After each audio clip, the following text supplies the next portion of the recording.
قرآن مجید کی سب سے طویل صورت ہے، سب سے بڑی صورت،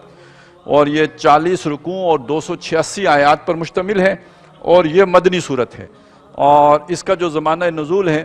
یہ نبی صلی اللہ علیہ وسلم کی ہجرت سے لے کر، یعنی مکے سے جو آپ نے مدینہ تشریف آوری ہوئی آپ کی، وہاں سے لے کے اس موقع سے لے کے تو غزوہ بدر سے پہلے یہ سورہ مبارکہ نازل، تقریباً 1.5 سال اس کا جو ہے اکثر و بیشتر آیات اس کی اسی دور میں نازل ہو گئیں۔ بعض آیات وہ بھی ہیں جو سن 9 ہجری میں بھی نازل ہوئی ہیں، لیکن بیشتر صورت اور بہت بڑی تعداد جو ہے، بہت بڑا حصہ اس کا، بلکہ آپ کہہ لیں تقریباً پوری ہی صورت یہ غزوہ بدر سے پہلے اتر چکی تھی۔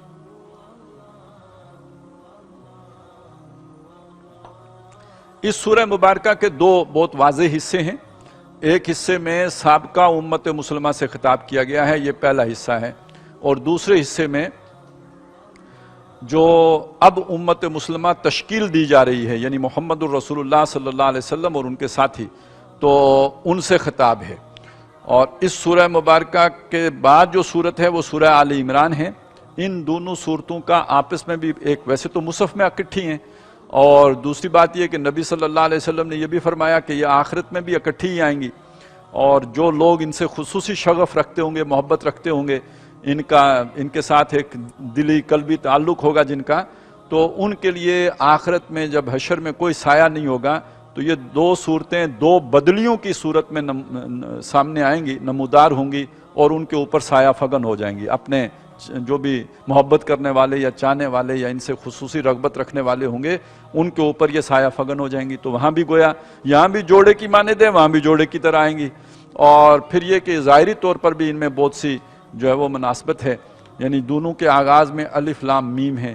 دونوں کے شروع میں قرآن مجید کی عظمت کا بیان ہے، دونوں کے آخر میں عظیم دعائیں ہیں کہ جو آئی ہیں۔ تو اس کے ساتھ ساتھ مضامین کے اندر بھی بڑی ہم آہنگی ہے۔ موقع ملا تو انشاءاللہ تعالی میں آپ کے سامنے جو ہے وہ جو دونوں صورتوں کا تقابل کرتا رہوں گا۔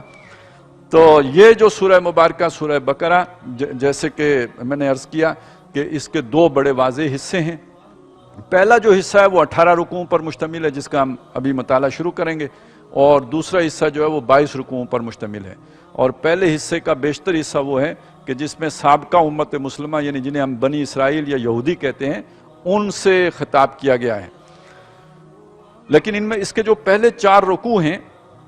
وہ تک یوں سمجھ لیجئے کہ مکی قرآن کا خلاصہ ہیں۔ اب ذرا تھوڑا سا آپ اپنے آپ کو تصور میں لے چلیں مدینے، تو مدینے میں جو لوگ ہیں یہ وہ لوگ ہیں کہ جن پر 20 پارے قرآن مکے میں اتر چکا ہے، جو وہ پڑھ کے آئے ہیں۔ جب ہم شروع کر رہے ہیں تو دیکھیں یہ بالکل ابتدا میں، ابھی ہم نے صرف 7 آیتیں پڑھی ہیں تو سورہ بقرہ میں آ گئے ہیں، لیکن جن پر یہ اترا ہے وہ ان پر 20 پارے اس سے پہلے اتر چکے ہیں۔ اس لیے وہ اگر ذہن میں نہیں ہوں گے تو یہ بات ذرا سمجھنا مشکل ہو جائے گی، تو اس کو ذہن میں رکھ کر اس کو آگے ہم اس کا مطالعہ شروع کرتے ہیں۔